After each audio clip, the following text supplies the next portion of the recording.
ഓം ശാന്തി. ഇന്നത്തെ മുരളി നമുക്ക് കേൾക്കാം. ഞായറാഴ്ച ബ്രഹ്മകുമാരിസിൽ വായിക്കുന്ന മുരളിക്ക് അവ്യക്ത മുരളി എന്നാണ് പറയുന്നത്. 1969 ബ്രഹ്മകുമാരിസിൻ്റെ സ്ഥാപകനായ ബ്രഹ്മബാബ ശരീരത്യാഗം ചെയ്തു. അതിനുശേഷം ഗുൽസാർ ദാദി എന്ന് പറയുന്ന ദാദിയുടെ ശരീരത്തിൽ പരമാത്മാവ് പ്രവേശിച്ച് പറഞ്ഞ മുരളിയാണ് അവ്യക്ത മുരളി. ഇന്നത്തെ മുരളി നമുക്ക് കേൾക്കാം. ഇന്ന് ബാബ വിദേശികളായിട്ടുള്ളവർ ബാബയെ കാണാനായിട്ട് രാജസ്ഥാനിൽ വന്നിരുന്നു. ആ സമയത്ത് അവരോട് സംസാരിച്ച മുരളിയാണ് നമ്മളിന്ന് കേൾക്കാൻ പോകുന്നത്. ബാബ അവരുമായി നടത്തിയ ആത്മീയ സംഭാഷണം. അപ്പോൾ വിദേശികളെ ബാബ ഡബിൾ വിദേശികൾ എന്നാണ് വിളിക്കുന്നത്. കാരണം നമ്മൾ ആത്മാക്കളായ നമ്മളുടെ എല്ലാവരുടെയും വീട് പരംധാമമാണ്. ആ പരംധാമത്തിൽ നിന്ന് ഈ ഭൂമിയിൽ നമ്മൾ വന്നിട്ട് ഇവിടെ പാർട്ട് അഭിനയിക്കുകയാണ്. അതുകൊണ്ട് ശരിക്കും നമ്മൾ ഭൂമിയിലെ വിസിറ്ററാണ്. നമ്മുടെ പാർട്ട് കഴിഞ്ഞാൽ നമുക്ക് തിരിച്ചു പോകണം. അതുകൊണ്ട് ഭൂമിയിൽ നമ്മളെല്ലാവരും വിദേശികളാണ്. അതുകൂടാതെ ഭാരതത്തിൽ വന്നവർ പുനർജന്മം എടുത്ത് മറ്റു പല ദേശങ്ങളിലേക്കും പോയി. അതുകൊണ്ട് വിദേശത്തുള്ളവരെ ഡബിൾ വിദേശികൾ. ഓൾറെഡി ഭൂമിയിൽ വിദേശിയാണ്, പിന്നെ ഭൂമിയിൽ ഭാരതത്തിൽ നിന്ന് വീണ്ടും വിദേശത്തേക്ക് പോയ ആത്മാക്കളായതുകൊണ്ട് അവരെ ഡബിൾ വിദേശികൾ എന്നാണ് ബാബ വിളിക്കുന്നത്. ഇന്ന് പുരുഷാർത്ഥത്തിന് വേണ്ടി ബാബ നമുക്ക് 4 പോയിൻ്റാണ് തരുന്നത്. നമുക്ക് ആ 4 പോയിൻ്റ് ഏതൊക്കെയാണെന്ന് നോക്കാം. बाप दादा सभी बच्चों को यही श्रेष्ठ संकल्प बार बार स्मृति में दिलाते हैं, सदा स्वयं भी याद और सेवा के उमंग उत्साह में रहो. ബാബ ഇന്ന് നമുക്ക് ശ്രേഷ്ഠ സങ്കല്പം തരികയാണ്. ഈ ശ്രേഷ്ഠ സങ്കല്പം നമുക്ക് സദാ ഓർമ്മയുണ്ടായിരിക്കണം. ഒന്ന്, ഈശ്വരൻ്റെ സ്മൃതി. ഈശ്വരനെ ഓർമ്മിക്കുന്നതിന് മുമ്പ് ഞാൻ ആത്മാവാണെന്നുള്ള സ്മൃതി വരണം. ആത്മാവാണെന്ന് വരുമ്പോഴേ ശരീരത്തിൻ്റെ ദുർബലതകൾ, ഞാൻ ശരീരമാണെന്നുള്ള വിചാരം കൊണ്ടുള്ള ഈഗോസ് എല്ലാം ഇല്ലാതെയാകും.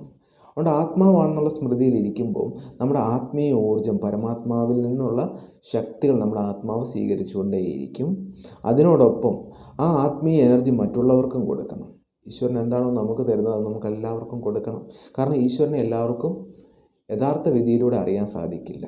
അതുകൊണ്ട് അങ്ങനെ അറിയാത്തവർക്കും ശാന്തിയും സന്തോഷവും എല്ലാം കൊടുക്കേണ്ടത് നമ്മളാണ്. അവർക്ക് ഉത്സാഹ ഉന്മേഷം കൊടുക്കേണ്ട സേവ ചെയ്യണം. ഖുഷി ഖുഷി ആകെ തീവ്രഗതിസെ ബഡ്തേ ചലോ. അതുകൊണ്ട് നമ്മൾ സദാ പുരോഗമിച്ചുകൊണ്ടേയിരിക്കണം. രണ്ടാമത്തെ പോയിന്റ്, ജിतना സഭി ഉമംഗ് ഉത്സാഹ ഖുഷി ഹെ ഉസ്സെ ഔർ പദം ഗുണ ബഡാവോ. അതുകൊണ്ട് നമ്മൾ ഡെയിലി ചെക്ക് ചെയ്യണം. ഇന്ന് ഞാൻ ആത്മാവാണെന്നുള്ള ബോധത്തിൽ ഇരുന്ന് ഈശ്വരനെ ഓർമ്മിച്ചപ്പോൾ എനിക്ക് നല്ല ശക്തി കിട്ടി, ശാന്തി കിട്ടി. ഇനി നാളെ എൻ്റെ സ്പിരിച്വൽ എനർജി എങ്ങനെയാണ് എന്ന് ഞാൻ ചെക്ക് ചെയ്യുമ്പോൾ ഇന്നുള്ളതിനെ കഴിഞ്ഞും കുറവാകാൻ പാടില്ല നാളെ. അങ്ങനെ ഓരോ ദിവസവും ആത്മീയ ഊർജം വർദ്ധിപ്പിച്ചുകൊണ്ടേയിരിക്കണം. ഒരു സ്റ്റെപ്പ് പോലും താഴേക്ക് പോകാൻ പാടില്ല. മൂന്നാമത്തെ പോയിന്റ് ബാബ പറയുകയാണ്, നമ്മുടെ പുരുഷാർത്ഥത്തിൽ പുരോഗമിക്കുന്നതിനുള്ള ഒരു വിധി പരമാത്മാവാകുന്ന ബാബ നമുക്ക് പറഞ്ഞു തന്നിട്ടുണ്ട്. അതിലൊന്നാണ്, നിങ്ങൾ ഡെയിലി വൈകിട്ട് കിടക്കുന്നതിന് മുമ്പേ നിങ്ങൾ ഡെയിലി എന്തൊക്കെ ചെയ്തു എന്നുള്ളതിൻ്റെ ചാർട്ട് എഴുതണം.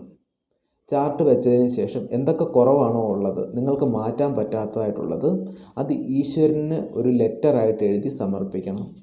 അതുകൊണ്ട് ബാബ പറയുകയാണ്, ബ്രഹ്മകുമാരിസിൽ അങ്ങനെ ഒരു സിസ്റ്റം ഉണ്ട്. അതുകൊണ്ട് ബാബ പറയുകയാണ്, നിങ്ങൾ നിങ്ങളുടെ കുറവുകളെ എനിക്ക് എഴുതി തന്നിട്ടുണ്ട്. രണ്ടാമത്തെ ദിവസം വീണ്ടും ആ കുറവുകളെക്കുറിച്ച് നിങ്ങളുടെ സങ്കല്പത്തിൽ പോലും വരാൻ പാടില്ല.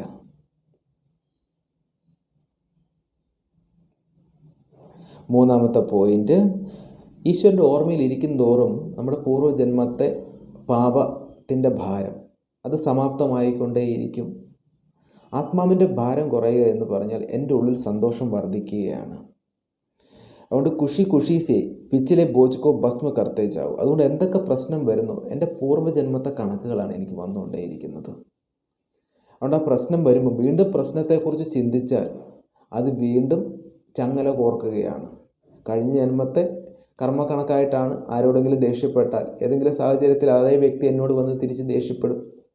അപ്പോൾ വീണ്ടും നമ്മൾ ഇറിറ്റേഷനായി വീണ്ടും ദേഷ്യപ്പെടുകയാണെങ്കിലോ വീണ്ടും നമ്മുടെ കർമ്മത്തിൻ്റെ കണക്ക് അടുത്ത ജന്മത്തേക്ക് വീണ്ടും നമ്മൾ ആവർത്തിക്കാനായിട്ടുള്ള കർമ്മം ചെയ്തു കഴിഞ്ഞു. അതുകൊണ്ട് എന്ത് ചെയ്യണം, എന്ത് പ്രശ്നം വരുന്നു, എൻ്റെ കർമ്മക്കണക്ക് തീർന്നുകൊണ്ടിരിക്കുകയാണ്. ആരിൽ നിന്ന് എന്ത് പ്രോബ്ലം വന്നാലും നമ്മുടെ മനസ്സ് ഡിസ്റ്റർബ് ആകാൻ പാടില്ല, സന്തോഷത്തോടെ ഇരിക്കണം. ഡിസ്റ്റർബ് ആയെങ്കിൽ പോലും അത് അടുത്ത ജന്മത്തേക്ക് വീണ്ടും അത് കണക്റ്റ് ആകും. അതുകൊണ്ട് ഞാൻ ആ സമയത്ത് പൂർവ്വജന്മത്തെ കണക്ക് തീരുകയാണ് എന്നുള്ള സന്തോഷത്തിലിരിക്കൂ. അങ്ങനെ ഞാൻ ആത്മാവായ എൻ്റെ പാപങ്ങളുടെ ഭാരം കുറഞ്ഞുകൊണ്ടേയിരിക്കും. വരദാനം, रूहानियत की श्रेष्ठ स्थिति द्वारा वातावरण को रूहानी बनाने वाले सहज पुरुषार्थी भव. റുഹാനിയത് കി ശ്രേഷ്ഠ സ്ഥിതി ദ്വാര, ആത്മീയതയുടെ ശ്രേഷ്ഠ സ്ഥിതിയിലൂടെ ആത്മീയതയുടെ വായുമണ്ഡലം നമ്മുടെ ചുറ്റും പ്രസരിപ്പിക്കുന്ന സഹജ പുരുഷാർത്ഥിയായി ഭവിക്കട്ടെ. എക്സ്പ്ലനേഷൻ. ആത്മീയതയുടെ സ്ഥിതി അല്ല, നമ്മൾ ആത്മാവാണെന്നുള്ള സ്മൃതി എല്ലാവരുടെയും ആത്മീയ ദൃഷ്ടിയിലൂടെ കാണുന്നതിനുള്ള ആ ഒരു സ്ഥിതി, അതിലൂടെ കൂടാതെ ആത്മാവിൻ്റെ ഗുണങ്ങൾ അതനുസരിച്ച് കർമ്മം ചെയ്യുക. ഇതിലൂടെ ആത്മീയതയുടെ വായുമണ്ഡലം നമുക്ക് ചുറ്റും ഉണ്ടാകും. അതിനോടൊപ്പം നമ്മൾ എവിടെയാണോ ജീവിക്കുന്നത് ആ ജീവിക്കുന്ന ആ ഭവനത്തിലും ആത്മീയതയുടെ എനർജി അവിടെ മുഴുവൻ നിറയും. അവിടെ പറയുകയാണ് ബ്രഹ്മകുമാരീസിൻ്റെ സേവാകേന്ദ്രങ്ങളിലും ഇതുപോലെ ആത്മീയതയുടെ സ്ഥിതിയിലൂടെ നമ്മുടെ സേവാകേന്ദ്രത്തിൻ്റെ ആത്മീയ വാതാവരണത്തെ തയ്യാറാക്കൂ. ഇതിലൂടെ നമുക്ക് പ്രയോജനമുണ്ട് അല്ലേ? പോസിറ്റീവായിട്ടുള്ള എനർജി കിട്ടാൻ വേണ്ടിയാണ് നമ്മൾ ക്ഷേത്രങ്ങളിലും ചർച്ചിലും അതുപോലെ പ്രാർത്ഥനകളിലും ഒക്കെ പങ്കെടുക്കുന്നത്.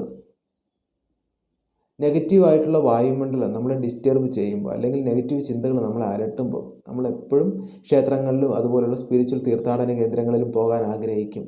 കാരണം എന്താണ്? അവിടെയുള്ള പോസിറ്റീവ് എനർജി അല്ലെങ്കിൽ ആത്മീയ എനർജി നമ്മുടെ ആത്മാവിൻ്റെ ചിന്തകളെ ശാന്തമാക്കുന്നതിന് ശക്തി തരും.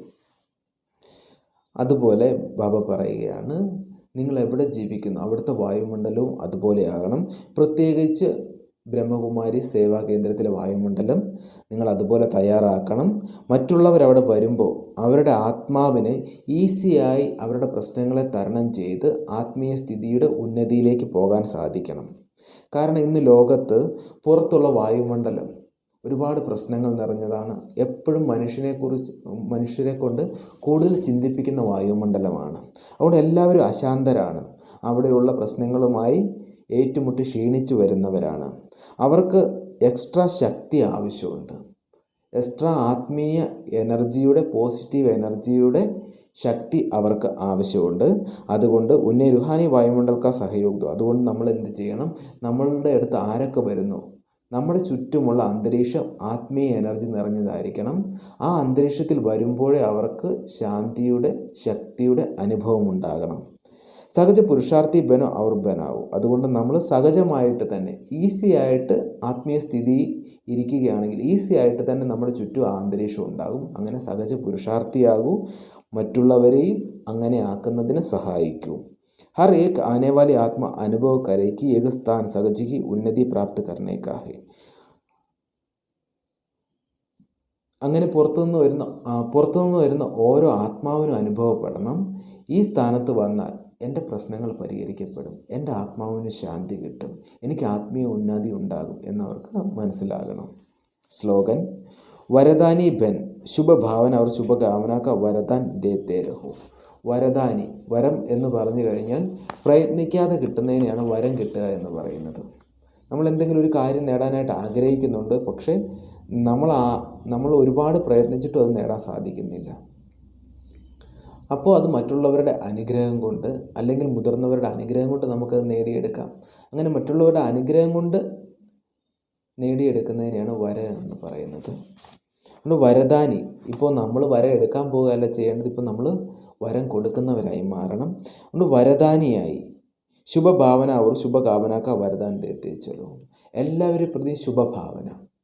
ഓരോരുത്തർക്കും ഓരോ ക്യാരക്ടർ ഉണ്ടായിരിക്കാം, പക്ഷേ നമുക്കെല്ലാവരും പ്രതി നന്മ നിറഞ്ഞ ഭാവനയായിരിക്കണം. ഇനി ആരുടെയെങ്കിലും മോശമായിട്ടുള്ള എന്തെങ്കിലും കണ്ടു എങ്കിൽ അവരെ നമ്മൾ ശുഭപ്രതീക്ഷയിലൂടെ മാറ്റണം. ആ വ്യക്തിക്ക് ഈ മോശമായിട്ടുള്ള സ്വഭാവം ഉടനെ തന്നെ മാറും, ആ വ്യക്തി നല്ലൊരു വ്യക്തിയായിത്തീരും എന്ന ശുഭപ്രതീക്ഷ അത് വരം കൊടുക്കുന്നതിന് തുല്യമാണ്. ആ വ്യക്തിയുടെ മോശമായിട്ടുള്ള സംസ്കാരം മാറുന്നതിന് ശക്തി കൊടുക്കാൻ നമ്മുടെ ആ ശുഭപ്രതീക്ഷ അവരെ സഹായിക്കും. ഓം ശാന്തി.